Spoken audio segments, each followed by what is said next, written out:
थाखाय बुंनांगौ होननानै दा दिनै जों ओंखायनो बुंदों जे सार आदा नोंथांखौ जों खुलुमदों बे बन फानना जाग्रा 4,000-5,000 बर' फिसाफोरखौ नायफिनदो जों हाग्रामा महिलारिखौ खावलायदों। बेल' नङा दिनै 4,000-5,000सो बर' आइजोफोरा जौ फाननानै न'खर सामलायगासिनो दङ। बिसोरखौ मा खालामनो? गाबोन समफोर बुंगोन नामा जौ फाननानै जाग्रा होननानै नों रायगोन नामा? बिथांमोननि थाखाय नोंनि आसनिया मा? मानो बुङाखै आब'मोन जौ फाननो गारदो जों नोंथांमोननो जि दानो लन होगोन, बायदिसिना हेबनो लन होगोन, आसार बानायनो फोरोंगोन, सेल्फ हेल्प ग्रुपफोरखौ दाउ अमा फिसिनो दाउदै बरननो जोङो फोरोंगोन। बे खोथाफोरखौ मानो बुङाखै? दिनै बेफोर खोथाया बिसिनियाव गैया। गोरिब गुन्द्राफोरनि थाखाय जेबो आसनि गैया, आबादारिनि थाखाय जेबो आसनि गैया, फरायसाफोरनि थाखाय जेबो प्रजेक्ट गैया, साख्रि बाख्रि गैयै सेंग्रा सिख्ला लाइमोनफोरनि थाखाय जेबो हाबाफारि गैया बिसिनि आखायाव। ओंखायनो मिटिंआव फैबाय, जोंखौ रायबाय, समखौ बारहोबाय, ब्लड थांबाय। आरो चन्दन ब्रह्मआथ' ओरैबायदि मलम लागायनानै बुंदों रायजो राजाफ्रा बिसास खालामाबानो खारग'आ। नङै खोथा मोनसेखौ ओरैबायदि आखाइखौ फिदिं बुंगोन बिसास खालामथारनांगोन। बेवहाय बोरै लामा जागौमोन, बे दलङा बोरै जागौमोन, बे बोरै जागौमोन। दुनियाव जेन'बा चिराङावसो फार्स्ट दालां जाग्रोगोन आरो लामा जाग्रोगोन, नङा होमबा? अरुणाचल हाजो खर'आवबो दालां जादों रायजोफोर, मेघालयआवबो हाजो खर'आव दालां जादों। दालाङा जोंनि चिराङावल' जायाखै, बेखौ लानानै गोग्गानांगौ जेबो गैया। बे दालाङा सिगाङावनो जानांगौमोन। दा खोथाया जाबाय दिल्लीनि माबा मोनसे प्रजेक्ट, दिसपुरनि माबा मोनसे प्रजेक्टखौ लानानै बेवहाय माने बिथांमोना मा खालामफैदों? टिं खान्थिखौ दानफैदों। जों मावनाय होननानै। नों मा मावदों बेखौ बुं। बिटिसिआ साननैसो बिकास जज'ना होननानै गारि खारबाय, गारिया दायो सेंलांजोब्बाय, नङा होमबा? गारियानो गैया। मा जाखो? गारिनि फैसाया जाजोब्बाय, गारिया गाज्रि जाबाय, क'क्राझाराव गारना दोनजोब्बाय, गारिफ्रा जेबो गैला। मा होबावनो आरो रायजोफोर? दिनै 17 बोसोराव नङाबाबो 1 लाख मानसिखौ बिथांमोना रांखान्थियाव जौगानाय खालामनांसिगौमोन। आरो आं बिथांमोनखौ बुंगोन 17 बोसोर नङा, 5 बोसोर जुदि जोङो बे बिटिसिखौ सालायनांगौबा 1 लाख मानसिखौ जोङो साख्रि होनो हायाबाबो गावनि आथिङाव गसंनो हानाय खालामगोन रांखान्थियाव। बोसोरसेनि गेजेराव बन दानग्राखौ जों गावनि न'आवनो जनानै खामानि मावनो हानाय खालामगोन। बोसोरसेनि गेजेराव रावबो बर' फिसाया बन दाननो थांनो हानाय नङा। बोसोरसेनि गेजेरावनो जौ फाननायखौ जों 100% बन्द खालामगोन। जोंनि रावबो बिमाया बिब'आ जौ फाननांनाय जानाय नङा। बिनि थाखाय जोङो साननो हायो। मेलेमखौथ' बाहायनांगोन ना। गावनि क्रेसार मेसिन लुनाय, गावहा दंफां हाखावनाय मिल बानायनाय, गावनि हटेल लुनाय, गावनि बिजनेसावनो बेस्थ' थायोबा रायजो राजाखौ बहा नुहुरदों? दिनै बुंजानोसो लुबैदों। आंखौ बुंदों जाथिखौ फानबाय बियो, बेफार खालामबाय। जाथि फानग्रा बाजारखौ खिन्थु आं नुवाखै रायजोफोर। बबे बाजाराव जाथि फानो? हारि फानग्रा बेफार खालामनाय जाथि दखानखौ आं नुवाखै। दाउ फानग्रा, जि फानग्रा, सेन्देल फानग्रा दखान नुदों आङो, जाथि फानग्रा नुवाखै। ओंखायनो आङो हाग्रामा महिलारि बिथांखौ खावलायदों जे आंखौबो सानसे लांफा जाथि फानग्रा दखानाव। आं नोंथांजोंनो थांफानो लुबैदों। नायना लानि आं खनसे बबेयाव जाथिखौ फानो। गुवाहाटियाव फानो, दिल्लीयाव फानो, आमेरिकायाव फानो, लण्डनाव फानो, थाइलेण्डआव फानो, गोबां जायगायाव थाङोनो बिथाङा। आंखौबोथ' सानसे लांफा, आंबो फंबाय जाथि फाननाय दखानखौ आंबो नायनो लुबैसोदों दायो। बिराद गोबाव बुंबायल' थाबाय बिथाङा, सानसेबो लाङा जाथि फाननाय दखानाव। आं बिराद लांजानो लुबैयो बिथांजों। दा मानगोनां रायजोफोर बेफोरखौ बुंलाबायनानै मानसिफोरखौ आन्दायहोनो नागिरदों। गावनि असे बिदा फंबायफोरखौ जेरैबायदि जोथोन लानांगौ बिथांमोना लानो हायाखिसै। खालि इलेक्सन फैबाल' मुसारि रानगोननो, कम्बल रानगोननो, माबा रानगोननो। जोंथ' मिथिगौ, बयबो बुङो डिपुटि चिफआनो बयनिख्रुइ लेखा गोरोंसिन, बयनिख्रुइ मोजांसिन, खामानि मावोबा मावनो हायो। नाथाय मानो सिरि थायो बिथाङा जों मिथिया।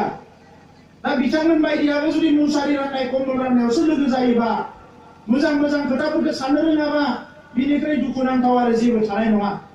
आरो मैया बहा मिटिं जादोंमोनथाय?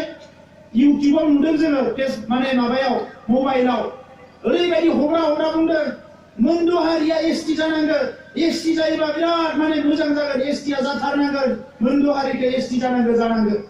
मोनद' हारिया एसटि जायोबा दा जिखिनि मिलिटारि साख्रि मोनदों थार्ड ग्रेड फर्थ ग्रेड साख्रि मोनदों बेबो बै जौगानाय हारिफोरजों जाजाजोबगोन रायजोफोर जाजाजोबगोन हाग्रामाया बुंबाय राजखान्थिनि थाखाय चन्दना बुंबाय खाम्फाया बुंबाय आब' प्रमिलायाबो बुंबाय सासे बिमा हिसाबै सासे आइजो दैदेनगिरि हिसाबै जों बिथांखौ सिबियो नाथाय बिथाङाबो बुंबावबाय मोनद' हारिया एसटि जानांगौ मोनद' हारिया एसटि जायोबा गावनि फिसायानो साख्रि मोननाय नङा दिनै गावनिया मोनजोब्बाय नालाय आरो मालायखौ सानला बिथांमोना दा दिनै सोरबा दिनै मेट्रिक पास खालामहोदों हाजिरा मुजिरा मावनानै हायार सेकेन्डारि पास खालामहोदों बिए पास खालामहोदों दाउ अमा फाननानै हाजिरा मुजिरा मावनानै गाबोन बिनि गथ'आ साख्रि मोननाङा होनबा साख्रिया बहा मोनदों मालाय जौगानाय हारिफ्रा साख्रिखौ सेनानै लाजोबगोन बिथांमोनजों जों होनो हागोनसै 5 लाख 10 लाख फिसा साख्रि मोनसेखौनो बायना लायो जोङो 50,000 20,000बो होनो हाया बेबायदि अबस्था दा बेनिखायनो रायजोफोर दिनै बिथांमोना जि मावदों आलादा रायजोखौ होबथानाय मोनद' हारिखौ एसटि खालामनाय बियो जोंनि हारिखौ ध्वंस खालामनायनि अनगायै जेबो नङा ओंखायनो जोङो सांग्रां जानांसिगोन रायजोफोर जों बयबो सांग्रां जानांगोन खौसेथिखौथ' बयबो लुबैयो नङा होनबा रायजोफोर बयबो खौसेथिखौ लुबैयो आरो खौसेथिखौ लुबैयाखायनो दिनै एबसु एनडिपि ज' जानायखौ बयबो लुबैदों नाथाय बेखौनो हाग्रामा महिलारि बिथाङा सैज्य खालामनो हायाखै दाख्लै हारसा जायगायाव थांनानै बुंदों एबसुआ माने एनडिपिखौ लानानै दावहा नांनो नागिरदों गावजों इलेक्सना दावहासो आरो जोंलाय मानो दावहा नांबाय बायदि नङा होनबा गोजोननि थाखायसो फैदों खौसेथिनि थाखाय फैदों अनलायनानै संसार जानो थाखाय फैदों गावनिनो बिदा फंबाय 15 लाख मानसिनि मोनसे न'खर जोंहा बर'आव बेयाव जोङो बुलायलायनो नांलायलायनायखौ लुबैया गावजों थायोबा एनडिपिआ मोजां गावनिफ्राय बाहेरायाव फैयोबा एनडिपिआ गाज्रि मा बेलाय गावनि माने बान्दा जाना थानांगौ गाव बुंबा गसंनांगौ गाव बुंबा जिरायनांगौ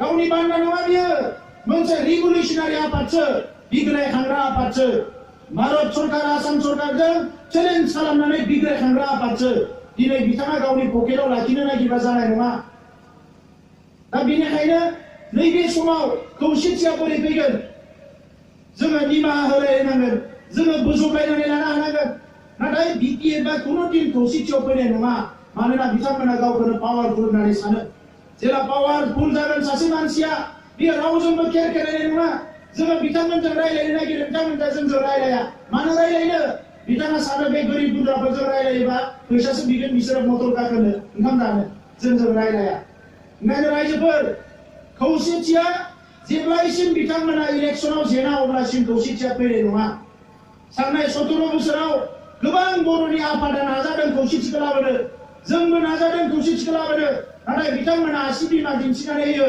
खौसेथिया फैया बर' हारियाव ओंखायनो रायजोफोर थाखा फैसा जेबो गारनो नाङा खौसेथि लाबोनायनि लामाया मोनसेल' गाबोन इलेक्सनाव फेजेनदो अखानायैनो बिथांमोना खौसे जानो होसोबोगोन मोनसेल' लामा दायो इलेक्सनाव फेजेननायाल' मोनसेल' लामा दा ओंखायनो आं नोंथांमोननि सिगाङाव बुंबाय बे खोथाखौ आरो बेयो सैथो खोथा मानोना बिथांमोना गियो पावारा थाबाय थानांगोन पावाराव गैयाबा जोंनि फैसाफोरखौ गाबोनो सिबिआइ लागायनानै इनकुरि खालामगोन पावाराव थायाबा जोंखौ लामाजों थाबायलांबा बन फानग्रायाबो नायनाय नङा ओइ थगायग्रासो जाथि थगायग्रा होनगोन बेखौ बिथांमोना गियो मानोना गोरिब गुन्द्राखौ थगायनानै बिथांमोना जाबाय बे बांगाल दावरावनि समाव 100 कौटि थाखा फैबाय हालेवनानै होनांगौ आदिबासि दावरावनि समाव मानसिफ्रा हालेवनो मोनाखिसैना खारनांबाय हालेवना होनो फैसाया फैबाय दानिया फैसाखौ मा खालामखो हालेवनाय होननानै दिन्थिनानै बरननानै जाबाय गारिनि ट्रेक्टरनि नाम्बारा होबाय यामा मटर साइकेलनिसो नाम्बार ट्रेक्टरनि नाम्बार होननानै होबाय हिर' हन्डा मटर साइकेलनिसो नाम्बार नोंथांमोननो नांगौबा लेखाखौ हरजोबनो हायो जोङो केस रिपर्टआव ओंखारदों बियो हिर' हन्डा मटर साइकेलनिसो नाम्बार ट्रेक्टरनि नाम्बार ना होनाया बिटिसिनि सेक्रेटारिनिसो नाम्बार गारिनि नाम्बार बेखौनो ट्रेक्टर होनानै होदों आरो माखासे गारि नाम्बार होदों बे आसामावनो गैया AS01 मा 31 होदों 31 आसामाव गैया 30 लास्ट 31 नाम्बार होनानै होबावदों गासिबो दंजोबो जोंनियाव लेखाफ्रा जोबोद दुखुनांथाव दा नंखायनो रायजोफोर सोलायनायखौ जों लाबोनांगोन आरो बिथाङा जेरैबायदि दिनै राजनिति खालामबाय हारिखौ सना जासियो माबा जासियो सनानि थाखाय खेबनै खेबथाम हाबा जानो थिनो दा बेफोरखौ नायोबा बिराद लाजिबाय जोंथ' लाजिबाय गुबुन हारियाबो लाजिबाय बिपिएफआव थानाय मानसिफ्राबो लाजिजोब्बाय हाला बिजों हाला होननानै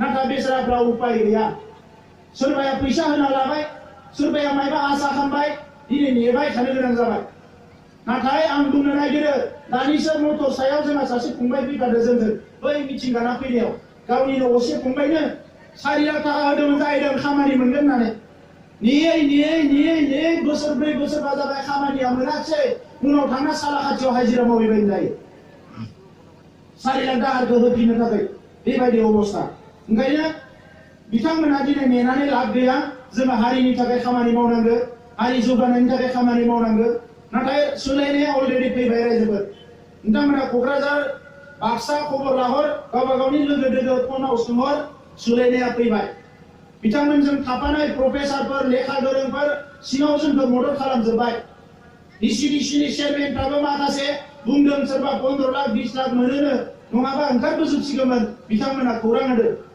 आरोबाव हारियाव ओरैबायदि खौसे फैबाय आसरित आर्मि सिआरपि पुलिस आइटिबिपि जेराव साख्रि मावनाय गासिबो जोंनो खौरां हरजोब्बाय जे जों न' बुंहरजोब्बाय एबार इउपिपिएलनो भट होनांगौ इउजिनो भट होनांगौ मैया काश्मीरनिफ्राय सासे अफिसारा फन हरदों आर्मिनि अफिसार जाबाय बिथाङा थानो हायाखै जाहैदों टिभि नायै मोनानि 8टा बाजियाव फन हरबाय बर' नोंथां जेबो गिनाङा बे माबाया मा बुखिबाय थादों बेहा बारा दिन गैला बड'लेण्ड बिनांगौ जों नोंथांजों दङ सिदा खोला दङ आर्मि रिटायार न'आव फैबायनो तामुलपुरनि मैया फन हरदों फंबाय बे जानला मानलाजों जानाय नङा रायजो जानांगौ 24 बोसोरखौ बाहेरायाव थाहैबाय आं फैफिनबाय आरो लोगो एबसुआव जइन खालामफैबाय आं होनना बुंदों आर्मि रिटायार आरो रायजोआ बिनांगौ जोंहा दा रायजोफोरनि गोरबोआव माया हाबनानै दङ आरो बिखौ बिथांमोना दिनै थगायनो नागिरबा बि जानाय नङा रायजोफोर थगायनो नागिरबा जानाय नङा दा नंखायनो रायजोफोर गोबां खोथा बुंला इलेक्सननि बोथोर इलेक्सनबाबो बियो जोंनिया सोमावसारनायनि सुबुं दौमा बायदि जाखाबाय आंथ' स्ल'गानसो होनो लुबैबाय गाबोन समफोरनिफ्राय मिटिं दानो होनाय नङा खोमा सरकारनिबो माने केमेरा दङ नालाय दा नंखायनो रायजोफोर 23 तारिखआव इलेक्सना जोबगोन 25-30 नि गेजेरावनो जोंहा सोमावसारग्रा आफादा रायलायगोन आरो जों सोमावसारनायखौ लांफिनगोन ओंखायनो जोंनि जेंनाया थाबनो सुस्रांनांगौ जों बिनिफ्राय जेबो मिथिया दा रायजोफोर आं जोबथारनायाव बेखौनो खावलायनो नागिरदों बैसागो फैबाय बैसागो आब्रुथिनि गेजेरजों जादो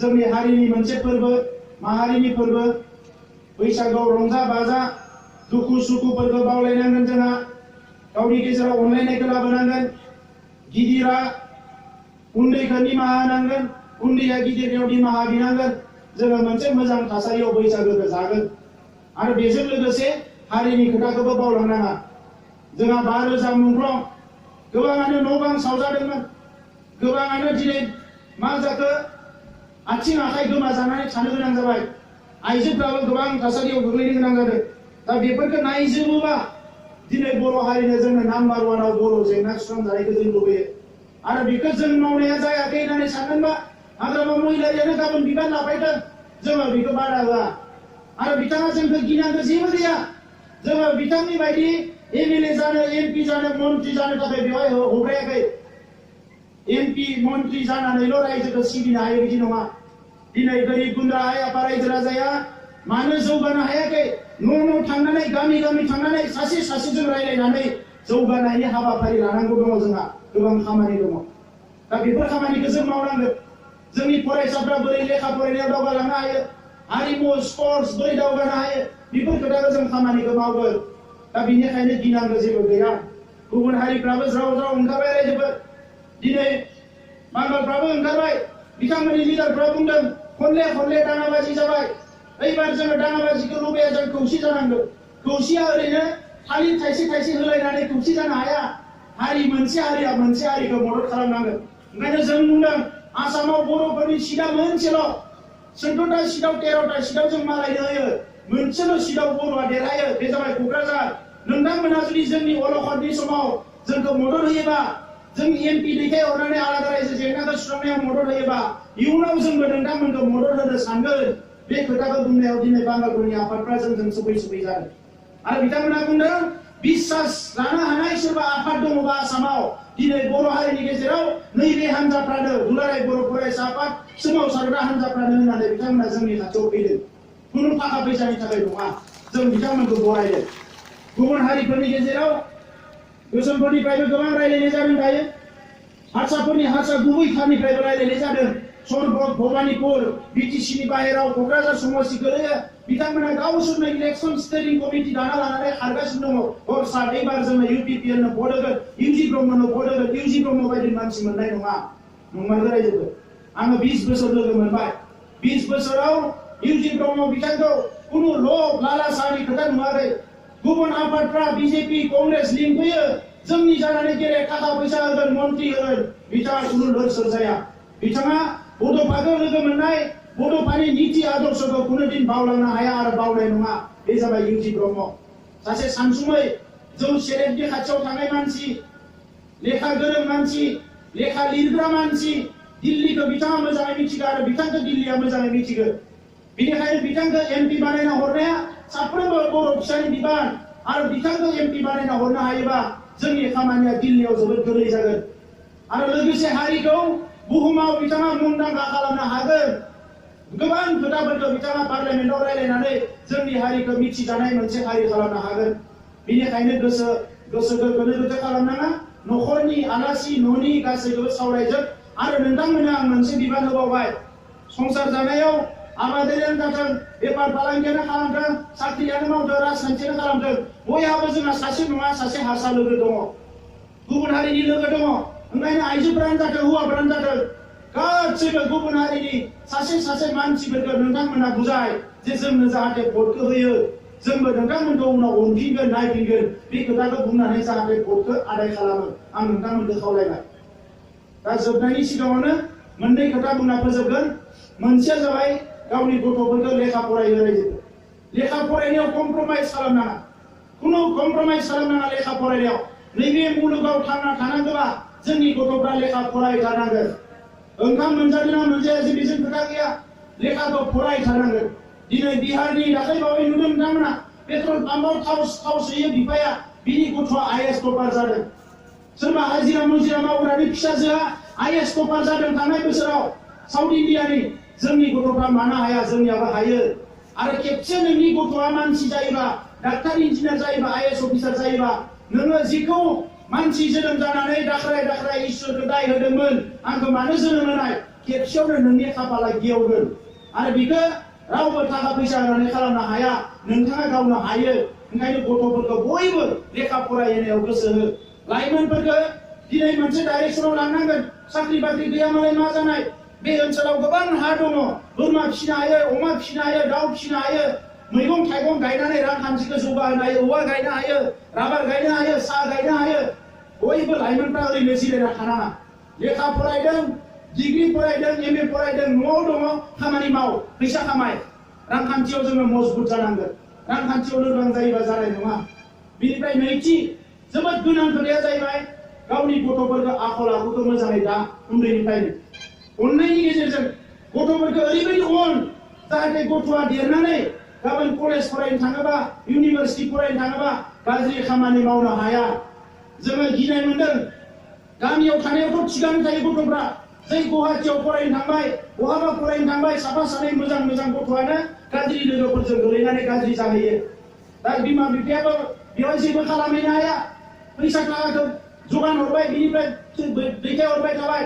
ओजों गथ'आ मा खालामदों? उनाव थांनानै जेला दिल्लीयाव फरायनो थांनानै गाज्रि जाबाय, शिलंआव फरायनो थांना गाज्रि जाबाय, जों जोबोद दुखु मोनो।